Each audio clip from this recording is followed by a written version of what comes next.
Hello guys, मैं हेमंत प्रजापति आप सबका स्वागत करता हूँ अपने चैनल एचपी केमिस्ट्री क्लासेस में।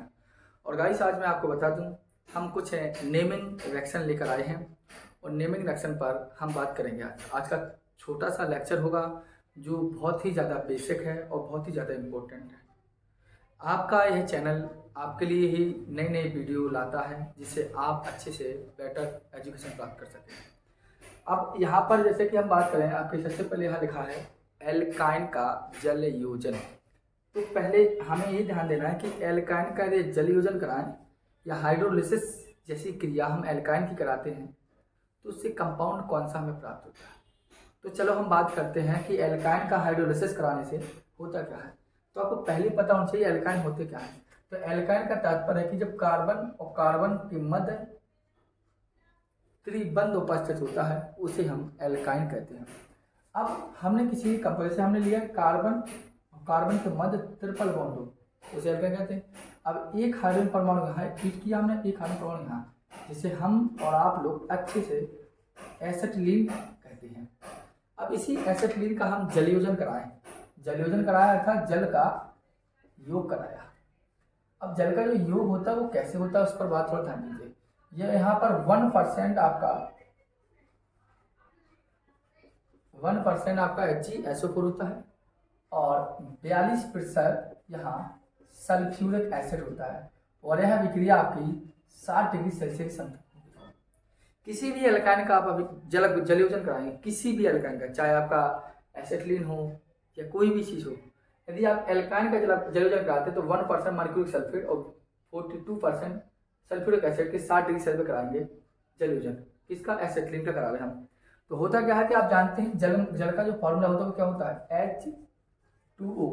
इस H2O में होता क्या है? दो चीज़ें, एक H होता है और एक OH होता है। H मतलब हाइड्रोजन आयन और हाइड्रोक्सिल आयनों का गुणनफल ही हमारा जल योजन होता है, अर्थात जल क्या होता है। तो हमने हमारे जल में हमने होता है एक H होता है और OH होता है, तो इसी H2 को हमें यहाँ जोड़ना है।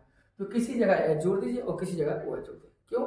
क्योंकि यहाँ पर तो समान हाइड्रोजन परमाणु है, मार्कोनिकॉफ नियम लगने का कोई चांसेस नहीं है। तो हम क्या करें, सपोज दैट हमने एक हाइड्रोजन यहाँ जोड़ा तो यहाँ हाइड्रोजन हो गया CH2 और ट्रिपल से हो गया क्या? डबल बॉन्ड और जोड़ा क्या? CH था ही।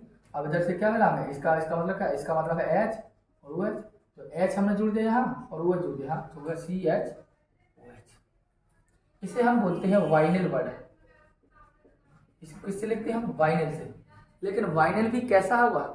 वाइनिल क्या है? OH है ना, तो इसलिए लिखेंगे वाइनिल एल्कोहल। ऐसे वाइनिल एल्कोहल बोलते हैं। बस समझ गई? वाइनिल क्यों कहा गया है उसकी हम थोड़ी बात करता हूँ। अब इसी वाइनिल अल्कोहल का हम क्या कराएं? पुनर्विन्यास करा दें। क्या करा दें हम इसका? पुनर्विन्यास। तो क्या होगा? जी हाइड्रोजन परमाणु जाके तो यहाँ शिफ्ट हो जाएगा और आपका क्या हो जाएगा? CH3 डबल हो जाएगा सिंगल CHO, जिसे हम बोलते हैं एसिटाल्डेहाइड। ये करा दिया हमने एल्काइल। वाइनिल क्यों कहा गया मैं इसकी बात करूंगा अभी। अगर हमें तो हमने अभी एसिटाल्डेहाइड एसिटिलीन लिया था, अब इस हम एसिटिलीन नहीं ले रहे हैं हम। चलो अब इसके यहाँ पर एक एल्किल ग्रुप ले लें जिससे आपको समझ आ सके। जैसे R लिया हमने और single bond C, triple bond CH। चलो नॉर्मल से एल्काइन ही वर्ड यूज किया हमने, ठीक है। अब इसका हम जलयोजन कराएंगे H2 से क्रिया, तो फिर क्या होगी? आपका 1% आपका HgSO4 होगा और 42% आपका H2SO4 होगा, ठीक है। होना क्या क्या है आपको पता है? H2 होगा, तो H2 में दो पार्ट होते हैं। दो पार्ट कौन कौन से आपको पता है? H2 में एक H होता है और एक OH होता है, ठीक है। अब यहाँ पर देखो, मतलब H क्या होता है? धनावेश और OH क्या होता है? ऋणावेश। क्योंकि जल का जो निर्माण होता है H2O का, वो दो चीजें, हाइड्रोजन आयनों की मात्रा प्लस हाइड्रोक्साइड आयन, ये दोनों आपस जुड़ जाए तो जल कहलाता है। और जल में समान धनायन और ऋणायन होने के कारण जल हमारा क्या होता है? उदासीन अर्थात न्यूट्रल वाटर कहलाते हैं, ठीक है। अब लेकिन जुड़ेगा कैसे इसकी बात कर लीजिए आप यहाँ। तो आप देखिए यहाँ पर कार्बन, इस कार्बन के साथ हाइड्रोजन है ओनली वन और इस कार्बन के पास हाइड्रोजन नहीं है, तो यहाँ पर मार्कोनिकॉफ नियम लगेगा। और यहाँ मार्कोनिकॉफ क्यों नहीं लगेगा? चाहे हम यहाँ H जोड़ देते, चाहे यहाँ OH जोड़ देते, और चाहे हम यहाँ H जोड़ देते, चाहे OH यहाँ जोड़ देते, कोई दिक्कत नहीं। यहाँ मार्कोनिकॉफ नियम लगेगा। क्यों लगेगा? क्योंकि ये असममित है, असंतृप्त है। और असंतृप्त में क्या होता है कि जहाँ पर अब हाइड्रोजन जोड़ने की बात आ जाए, जलयोजन की बात, तो यहाँ पर देखा जाता है ऋणायन और धनायन के पास, यानी कैटायन आयन। तो यहाँ पर पॉजिटिव या नेगेटिव, तो क्या होगा, नेगेटिव वाला पार्ट वहाँ जुड़ेगा जहाँ पर हाइड्रोजन की संख्या कम हो। जब हाइड्रोजन की संख्या असमान हो, जैसे इसका अनुपात 1 है, इसका अनुपात 1 भी नहीं है, जब हाइड्रोजन परमाणु की संख्या असमान हो तो ऋणी परमाणु वहाँ जुड़ता है, ऋणी परमाणु वहाँ जुड़ता है जहाँ जिस कारण पर हाइड्रोजन की संख्या कम हो। तो OH कहाँ जुड़ेगा, यहाँ, अर्थात R सिंगल वन C, और क्या हो जाएगा इधर OH और डबल वन CH था ही, अब GH जुड़ेगा था वह CH2। बस समझ गई, ये प्रक्रिया हो गई हमारी। तो क्या होगा, R सिंगल वन CH जो हो गया आपका। अब क्या होगा, इसका ही करा देते हैं हम पुनर्विन्यास, जैसे अभी आपको पहले बताया। पुनर्विन्यास कराने से क्या होता है, आप देखिए हमारा जी हाइड्रोजन परमाणु जाके तक पहुंच जाएगा और क्या हो जाएगा R सिंगल वन C। अब क्या हो, जब हाइड्रोजन परमाणु डबल बॉन्ड यहाँ जाएगा, मतलब बॉन्ड यहाँ जाएगा तो डबल बॉन्ड O, और क्या हो जाएगा सिंगल बॉन्ड CH। इसे क्या बोलते हैं, कीटोन। समझ आई बचेगा, ये एल्काइन का जलीय वजन है। मतलब हम जैसे कोई भी एल्काइन हुआ, जैसे यहाँ CH ट्रिपल बॉन्ड CH था और इसमें जल जोड़ना है, और जल जोड़ने का मतलब होता है H प्लस जोड़ेंगे या OH माइनस। अब कौन कहाँ जुड़ेगा, तो इस कारण पर हाइड्रोजन 1 है, इस कारण पर हाइड्रोजन 1 है, तो हाइड्रोजन परमाणु संख्या दोनों कारण पर बराबर बराबर है, अर्थात कोई मार्कोनिक आप नहीं मिलेगा। तो चाहे हम इसको यहाँ जोड़ दीजिए, कोई दिक्कत नहीं है। लेकिन यहीं पर जैसे इधर H कम है और समझ लेते एल्किल ग्रुप लगा था, हाइड्रोजन कम है, तो हम क्या करेंगे, अब चाहे तक किसी को जुड़ जाए। अब जिस कारण पर हाइड्रोजन की संख्या कम है वहाँ विद्युत ऋणी परमाणु जुड़ते हैं इधर पर, ये मार्कोनिकॉफ नियम कहलाता है। और मार्कोनिकॉफ नियम खैरास प्रभाव जैसे डिहाइड्रो एलिमिनेशन रिएक्शन हमने आपको लेक्चर में दिए हैं इसी चैनल पर। इसी वीडियो के साथ जब प्रोवाइड कर देंगे हम आपको, उसके साथ साथ डिस्क्रिप्शन में लिंक भी दिया जाएगा, तो आपको सही से समझ में आ जाएगा। ठीक है, तो आपका समझ में आया एल्काइन का जलीय वजन क्या है, इसको आप नोट कर लीजिए।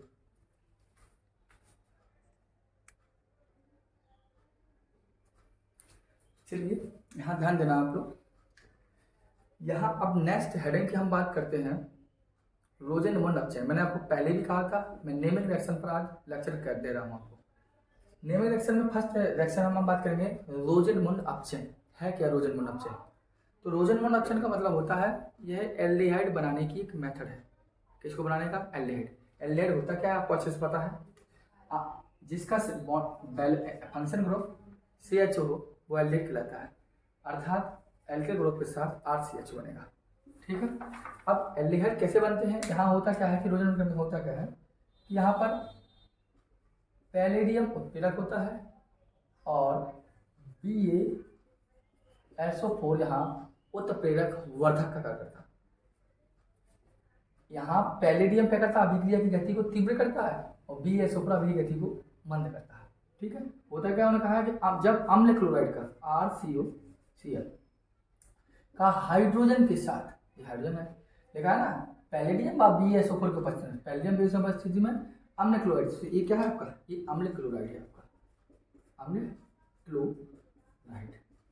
और इस अम्ल क्लोराइड का H2 के साथ पैलेडियम BaSO4 के साथ अपसेट हो जाते हैं, एल्डिहाइड प्राप्त होगा।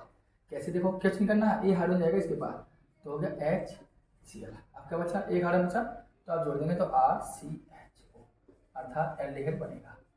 यहाँ पॉइंट क्या है बात को जानने के लिए, जैसे हम एग्जाम्पल की बात कर लें फिर आपके पॉइंट की बात करते हैं। देखिए R की जगह जैसे हमने लिया CH3 और लिया COCl और हुआ हाइड्रोजन H2, वैसे सेम प्रक्रिया वही, PD उत्प्रेरक होगा और BaSO4 उत्प्रेरक वर्धक होगा।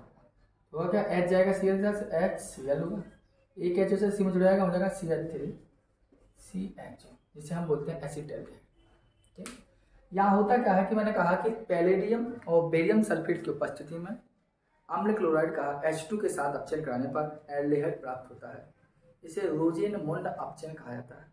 यहाँ देखते हैं जो PD है वो PD आपका उत्प्रेरक वर्धक है, ठीक, और BaSO4 जो है, PD जो है वो उत्प्रेरक है और BaSO4 वो उत्प्रेरक वर्धक है। ठीक है, यहाँ थोड़ा देखना, एक मिनट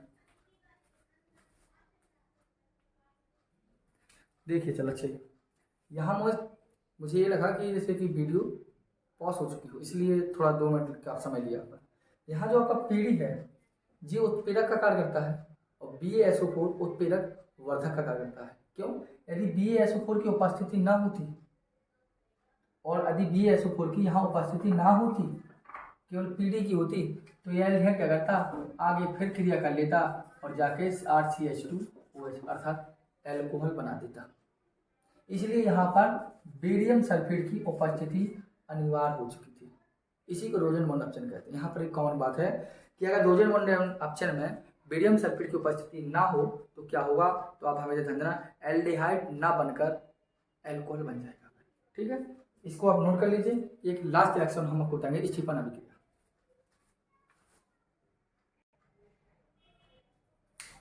चलिए एक और नेमिंग रिएक्शन पर हम बात करें, जिसे हम बोलते हैं स्टीफन अभिक्रिया। स्टीफन अभिक्रिया क्या है, इस पर बात करते हैं, चर्चा करते हैं आपसे। तो स्टीफन अभिक्रिया में होता क्या है, यहाँ होता क्या है कि मैं आपको बता दूं कि जब एल्किल साइनाइड, ये आर आपका एल्किल है और CN आपका रहता है साइनाइड, तो जब एल्किल साइनाइड का SnCl2 व हाइड्रोक्लोरिक अम्ल, SnCl2 व हाइड्रोक्लोरिक अम्ल के साथ अपचन होता है। अपचन का मतलब ऐड टू हाइड्रोजन एटम।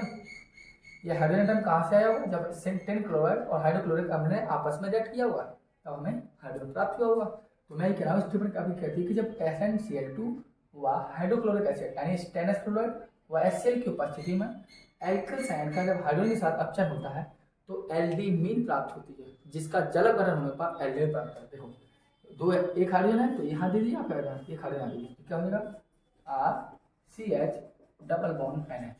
इसी को बोलते हैं हम एल्डिमीन। ठीक है, और जब इसी एल्डिमीन का वो कहता है जब जलावरण करा है, क्या करा है, जलावरण, तो होता क्या है, एल्डिहाइड बनता है। आपका जो NH होता है, यह NH यहाँ का हाइड्रोजन लेगा, होगा क्या, NH3। आपका बचा RCHO, बन गया ये कहलाती है स्टीफन। एग्जाम्पल देख लीजिए, आर के यहाँ पे आपने लिखा मैथिल और CN, इसे बोलते हैं मिथाइल साइनाइड और मिथाइल। अब देखो यहाँ दो लिखा है, दो ला देंगे, हाइड्रोजन से क्रिया करा है आपने, उसे फिर कैसे होगा, क्या आपका एक कैच जाएगा इसके पास, एक कैच जाएगा, मतलब क्या होगा CH3 CH और NH। इतना कंपाउंड बनने के बाद हम क्या करते हैं, इसका जलावरण कराते हैं, तो क्या होता है JNH, यहाँ का H होगा NH3, क्या बचा देखो CH3 CHO, ऐसे बन गया। तो एक ये आपके दो रिएक्शन थी, एक रोजन-बॉन्ड ऑप्शन और एक स्टीफन अभिक्रिया। इनको आप देख लीजिए अच्छे से। दो अभिक्रिया मैंने आपको एक तीन प्रकार है, एक रोजन-बॉन्ड ऑप्शन और स्टीफन अभिक्रिया, और आपको बताया मैंने क्या, आपको पता होगा अभी एल्काइनों का जलयोजन। ठीक है, जब रोजन-बॉन्ड ऑप्शन पढ़ा था तो मुझे ऐसा डाउट हुआ कि वीडियो बंद हो चुकी तो मैं थोड़ा रुका था, थोड़ा मुझे देखना पड़ा, वो तो थोड़ा डाउट हुआ। मैंने उसमें केवल बताया कि जो भी अम्ल क्लोराइड होता है RCHCl, यदि इस अम्ल क्लोराइड की क्रिया हम PD और BaSO4 की उपस्थिति में कराते हैं, ये क्या बता रहा हूँ मैं, रोजन-बॉन्ड ऑप्शन एक बार तो पुनः कह रहा हूँ आपसे, रोजन-बॉन्ड की बात कर रहा हूँ मैं। जब अम्ल क्लोराइड का ऑप्शन होता है H2, तो यहाँ पर जो PD है यह उत्प्रेरक का कार्य करता है, BaSO4 ये उत्प्रेरक वर्धक का कार्य करता है। जब उत्प्रेरक का कार्य करने से क्या होता है कि ये कैच जाता है यहाँ HCl लेकर और बना देता है RCHO। और मेरा ऑप्शन यह था कि यदि ये BaSO4 ना होता तो ये जाके HCl तो बना देता और आगे एक बार और ऑप्शन हो जाता और क्या हो, तो ये कैसे आ जाता, एक आ जाता, तो इसका RCH2O है। मतलब रोजन-बॉन्ड ऑप्शन जैसी अभिक्रिया में बेरियम सल्फेट की उपस्थिति अनिवार्य है, क्योंकि रोजन-बॉन्ड ऑप्शन में बेरियम सल्फेट क्या करता है, उत्प्रेरक वर्धक का कार्य करता है, जो एल्डिहाइड ही बना पाता है, ना कि एल्कोहल बनाता। अगर BaSO4 ना हो तो क्या बन जाएगा, एल्कोहल। इस बात को याद रखना आपको। और स्टीफन अभिक्रिया आपने देखा कि स्टेनस क्लोराइड और हाइड्रोक्लोरिक अम्ल क्रिया एल्किल साइनाइड के ऑप्शन होता है तो एल्डिमीन बनती है, जिसका जलावरण कार्य से एल्डिहाइड बनता है, इसे स्टीफन अभिक्रिया कहते हैं। बताइए करो।